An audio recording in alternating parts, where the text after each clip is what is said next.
అండి. ఇక్కడ మేము పూజ రూమ్ ఇచ్చాం కదా, హాల్లోనే ఇచ్చేసామన్నమాట. ఒక ప్లేస్లో పూజ రూమ్ కావాలంటే ఇలా ఇచ్చాము. ఇప్పుడు మేము ఇవన్నీ షాపింగ్ చేసేటప్పుడు వీడియో మీతో షేర్ చేశాను. ఇక్కడ పిల్లర్స్ అయితే ఫిట్ చేసామండి. ఇక్కడ హైట్ తక్కువ అయితే కింద మేము పిల్లర్ కట్ చేయాల్సి వచ్చింది. ఇదైతే చాలా బాగా అనిపిస్తుంది నాకు. ఈ కార్వింగ్ చూడండి ఎంత బాగుందో. ఆ పైన కూడా అట్లా చిన్న చిన్న పిల్లర్స్ లాగా తీసుకున్నాం అనమాట డిజైన్లోగా. ఇదైతే చాలా బాగుందండి. ఇంకా మనకు పెయింటింగ్ అయిన తర్వాత చాలా అంటే చాలా బాగుంటుంది. ఇప్పుడు ఇదండి, ఇది డోరు. దీంట్లో గ్లాస్ రావాలన్నమాట. ఇదండి, ఒకసారి మీరు చూడండి ఇప్పుడు ఎలా ఉందో, మొత్తం అయిన తర్వాత ఎలా ఉందో కూడా చూపిస్తాను. ఇక్కడికి వచ్చిన తర్వాత మూలలు ఉంటాయండి, చెప్పులు వేసుకొనే పోవాలి కానీ ఇంకా ఇప్పేసా. ఇది చూడండి, ఇది మొత్తం మనం వినియర్లో తీసుకున్నాము. పైకి చూపించుకున్నాం.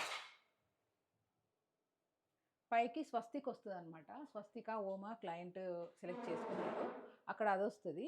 మళ్ళీ ఒక్కసారి ఇటు చూడండి, ఇట్రా కుమార్.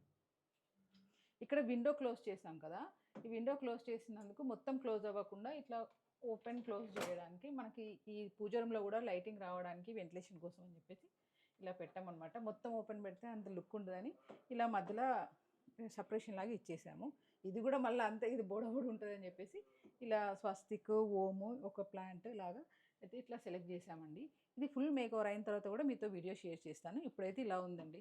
ఇక్కడ ఏం ఫోటో సెలెక్ట్ చేసుకుంటారో క్లయింట్స్ ఇష్టము. ఇదన్నమాట ప్రస్తుతానికి. ఫుల్ వీడియో మళ్ళీ చూద్దాం.